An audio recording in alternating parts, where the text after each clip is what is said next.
Hello everyone, I'm Rebecca Keppel. In today's video, I am talking all about fresh and fun color combinations for Valentine's Day.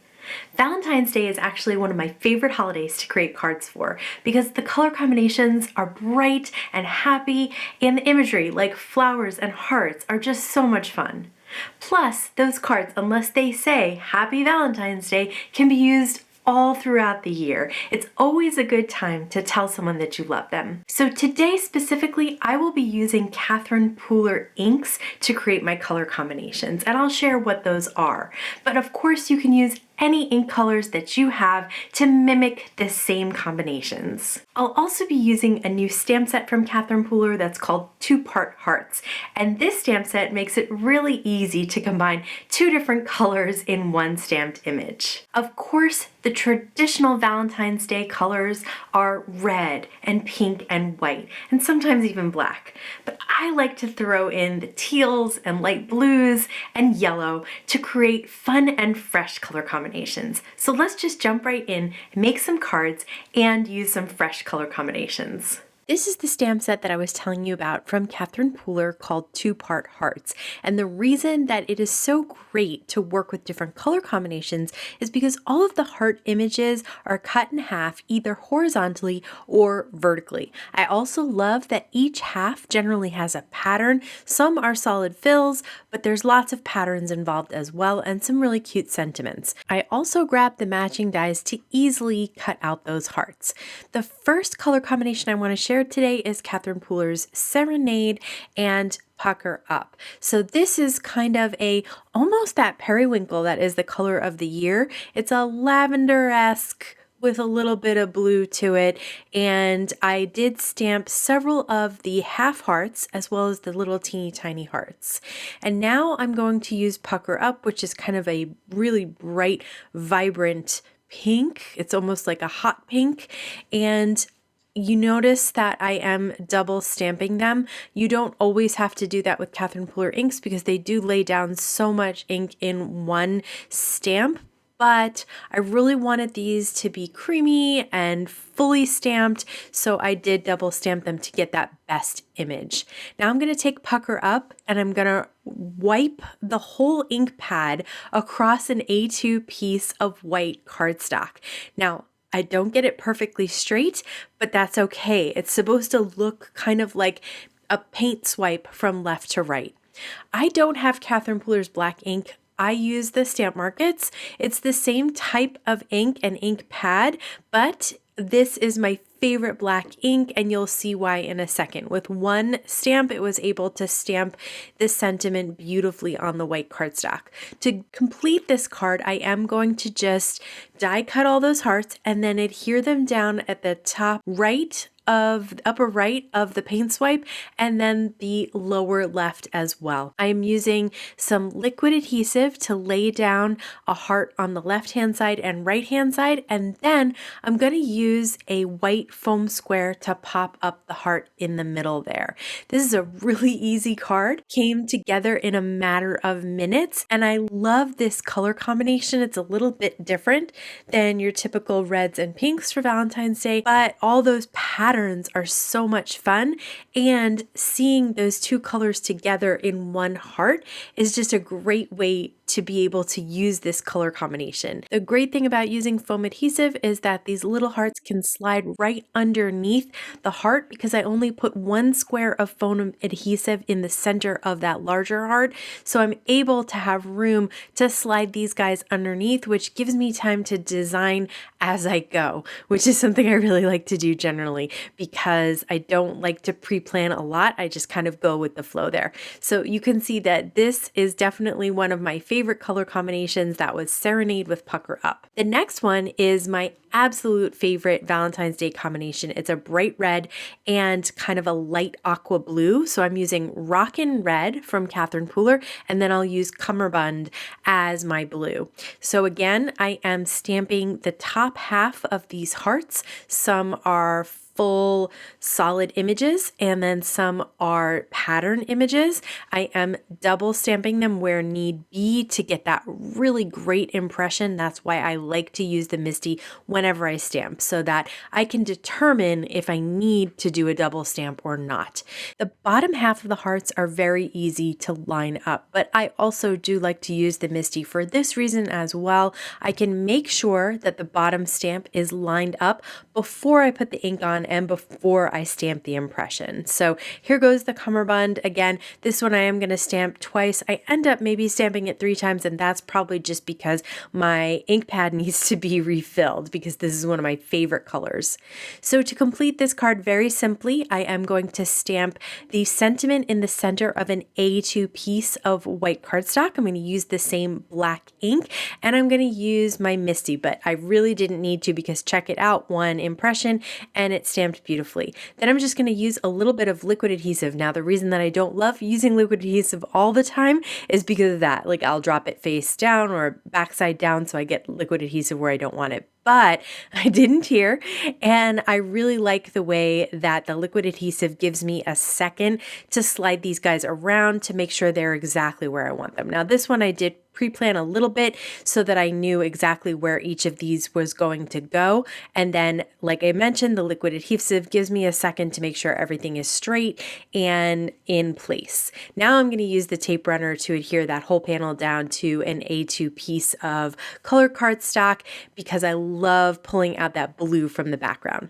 The next color combination is Catherine Pooler's Party Dress, Dosy Do, and Chiffon. Now this one is definitely a little bit different. There's some almost coral elements to the pinkish red that we're starting with. Then the Dosy Do is definitely like a light peach or a coral. And then we're going to add the yellow, which is the chiffon. There are hearts that are split horizontally as well as vertically. So I'm going to mix up what is on what side and what is on top and what is on bottom, just so that everything kind of looks organic and playful and fun. There are also little hearts as well. I am working on a glass mat, and I just put down a little droplet of the Dosy Do refill, and now I'm just going to spritz a tiny bit of water in there. I'm using a large round watercolor brush, and I'm just going to pick up all of that ink and then tap. I'm holding it onto my hand on the left hand side, and then I'm just tapping on the top of the brush with my right hand side. I find that it's easiest to use a larger brush for this. You would think a smaller brush would work better, but it's easier to pick up lots of ink at one time and then just make tiny taps to make tiny splatters. For the chiffon, I am not going to water it down at all. I was afraid it was going to get lost in the background there, and you can see the color is pretty close to how the ink turns out on the ink pad, even without adding any water to kind of temper it a little bit. I decided I did want to use the Pucker Up as well, so I'm going to pick that up. But when I tapped that, look at how dark that is. So that was a little bit too dark for me. So I did add a little bit of water to it, and then just picked all that ink up and then splattered. And once you get all that ink with the water, you can go to town and make lots of confetti looking backgrounds with just a drop of ink and a teeny tiny bit of water. So I really love coloring this background with those splatters to really coordinate with the stamped hearts as well.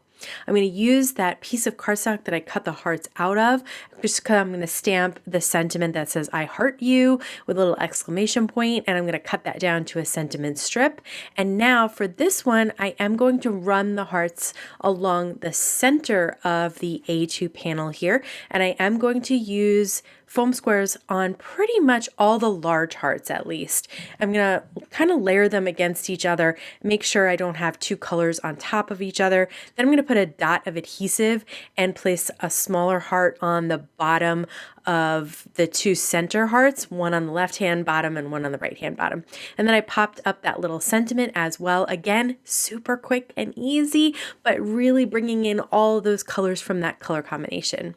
For this color combination, we're going to use It's a Boy, Aquatini, and Pucker Up. Pucker Up is a big winner today, so I really, really like that color for Valentine's Day. It's really bright and vibrant, and of course bringing in the blues adds a little something different, which I really, really like as well.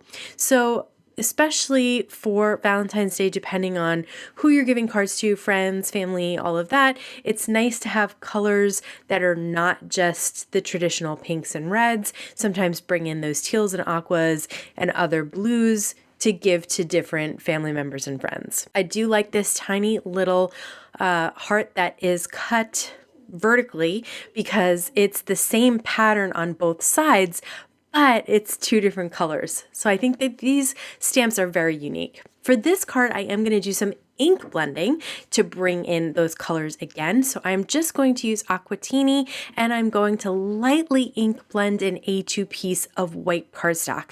So this took a little time because I was really trying not to be too heavy-handed, which is definitely my downfall generally with ink blending. So I am using a brush, so that helps.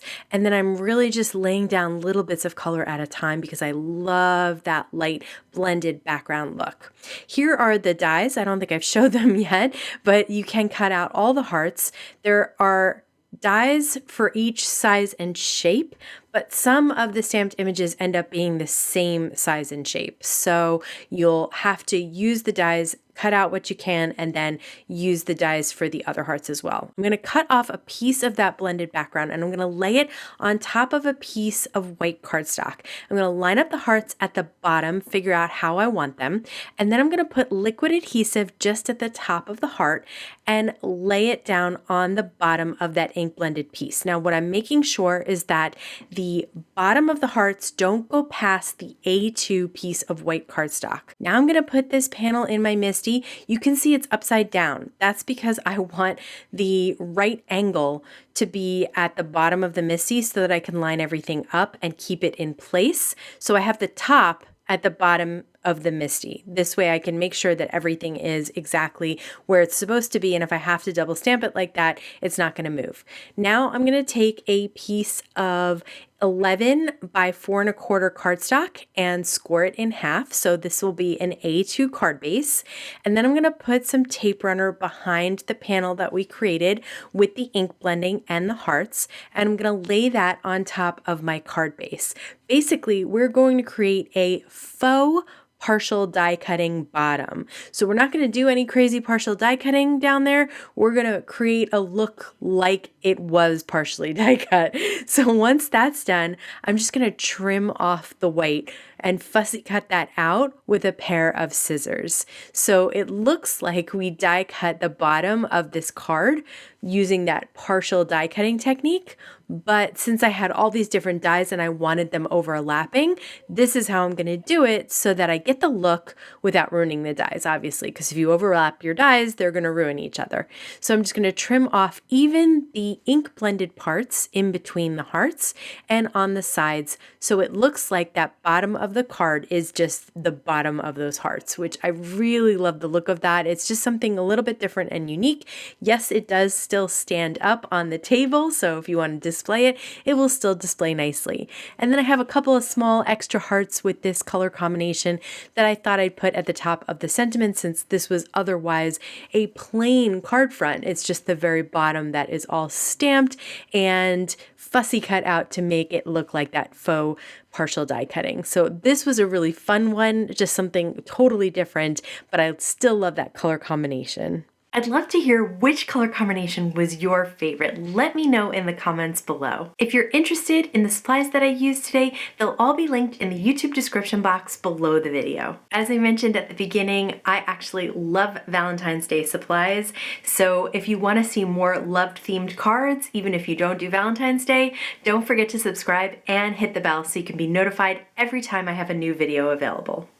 As always, I want to thank you so much for spending time with me today. Please stay safe, stay healthy, and I'll see you again soon. I have really figure out what you're going to say before you start saying it, because man, it never goes well if you don't.